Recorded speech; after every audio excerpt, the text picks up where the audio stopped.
नमस्कार सम्पूर्णमा। सन्दकपुर गाउँपालिका स्थित यो टाडी फुटबल मैदानबाट यहाँहरू सम्पूर्णमा नमस्कार अभिवादन टक्राउन चाहन्छु र टाडी फुटबल क्लबले विगत 4 वर्ष यता चाहिँ विभिन्न विधाहरूमा फुटबल खेल सञ्चालन गर्दै आएको छ र फुटबल सँगसँगै हामीले विभिन्न यहाँका रैथाने भाषा संस्कृतिहरूको माध्यमबाट र यहाँको स्थानीय परिकारहरूको माध्यमबाट हामीले हाम्रो छुट्टै परिचय स्थापित गर्ने प्रयत्न गरिरहेका छौँ। तदअनुरूप हामी यो 2082 को माघे सङ्क्रान्ति आसन्न माघे सङ्क्रान्तिमा पनि हामीले फुटबल अनि विभिन्न स्थानीय कला संस्कृतिसँगै स्थानीय परिकारहरूमा यो माघे मेला उत्साहपूर्वक लाउने जमर्को गरेका छौँ र हामी परिदृश्यमा देख्न सक्छौँ हाम्रो तयारीहरू करिब अन्तिम चरणमा छ। आजको दिन बाहेक अब हाम्रो चाहिँ मेला सुचारू हुनको निमित्त फुटबल खेल सुचारू हुनको निमित्त हामीलाई 7 दिन मात्रै बाँकी छ र हाम्रो तयारीको चरणहरूले अन्तिम रूप लिइरहेको हामीले देख्न सक्छौँ र हामी चाहिँ यस आर्थिक वर्षमा यो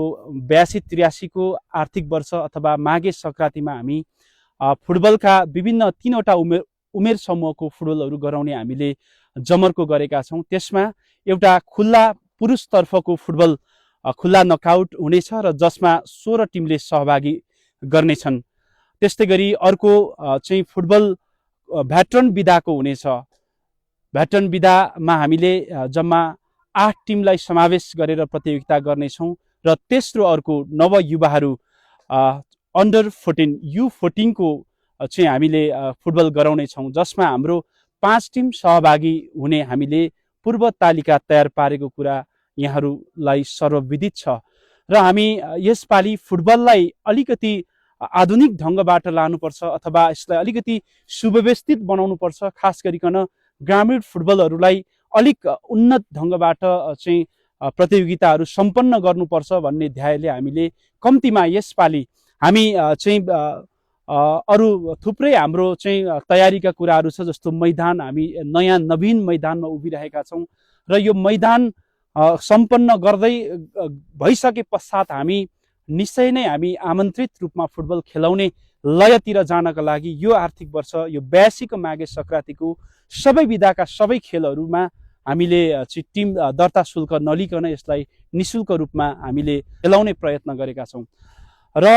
हामी देख्न सक्छौँ हाम्रो यो टाडी फुटबल क्लबको आफ्नो निजी मैदान धेरै व्यवधानहरूको बीचमा धेरै चुनौतीहरूको बीचमा हामीले चाहिँ यो मैदानलाई हासिल गर्न सकेका छौँ र यो मैदान बनाउनको निमित्त हामीले कम्तीमा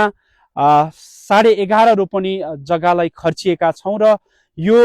जग्गा उपलब्ध गराउन अथवा जग्गा खरिद गर्नको लागि 150 को हाराहारीमा हामीले दाता महानुभावहरू पाएका छौँ र भगवान रूपी दाताहरूले हामीलाई चाहिँ दिनुभएको सानो सानो रकमलाई जम्मा गरेर हामीले यो जग्गा किन्न सकेका छौँ र यसलाई निर्माण गर्ने चरणमा हामीले चाहिँ अहिलेसम्म प्रदेश सरकारबाट हामीले 5 लाख रुपियाँ बाहेक अन्य सरकारी तहबाट चाहिँ हामीले सहयोग पाएका छैनौँ, तर हामी भविष्यमा हामीले सहयोग पाउनेछौँ। यसका थुप्रै संरचनागत कुराहरू हामीले बनाउनु छ, निर्माण गर्नु छ, अझै यसलाई विस्तार गर्नु छ, यसलाई सुव्यवस्थित गर्नु छ। त्यसो हुँदाखेरि हामीले भविष्यमा हाम्रो स्थानीय तह,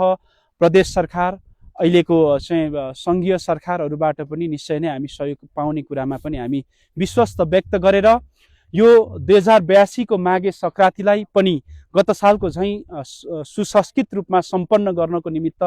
विभिन्न निकाय, विभिन्न क्षेत्र, विभिन्न पेसा व्यवसायमा आबद्ध हुनुहुने महानुभावहरूले हामीलाई विगतको वर्षमा झैँ यस वर्ष पनि सहयोग सद्भाव पुर्याउने क्रम जारी छ र आशा गर्छौँ तपाईँहरूको चाहिँ उपस्थिति, तपाईँहरू टाढा रहेर पनि यो मैदान, यो खेल र फुटबल खेललाई चाहिँ निहालेर अथवा फुटबल खेलमा पुर्याउनु भएको तपाईँहरूको सहयोगको हामीले चाहिँ उच्च मूल्याङ्कन गरेको छौँ र हामी यहाँहरूसँग फेरि पनि हामी आशावादी छौँ र म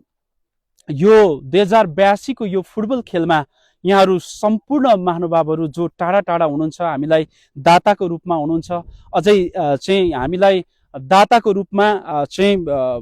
दाता बन्नको लागि इच्छुक चाहिँ कतिपय महानुभावहरू हुनुहुन्छ। तपाईँ सम्पूर्ण महानुभावहरूलाई हामी यो 2082 सालको यो एउटा टाढी उत्सव अथवा टाढी खुला नकआउट टाढी गोल्ड कपमा यहाँहरूलाई म निम्तो पनि दिन चाहन्छु। यहाँहरूको उपस्थितिले हामीलाई पक्का पनि हौसला भर्नेछ र आगामी दिनहरूमा यहाँहरूको सल्लाह सुझाव र यहाँहरूको उपस्थितिले हामीलाई मार्ग प्रशस्त हुने कुरामा हामी विश्वास व्यक्त गर्दै फेरि पनि यहाँहरू सम्पूर्णमा 2082 को आगामी पौष 23 गतेबाट माघ 1 गतेसम्म सञ्चालन हुने फुटबल का विभिन्न विधाहरूको खेलमा यहाँहरूको महत्त्वपूर्ण उपस्थित हुनेछ भन्ने कुरामा विश्वास राख्दछु। हवस् त, नमस्ते।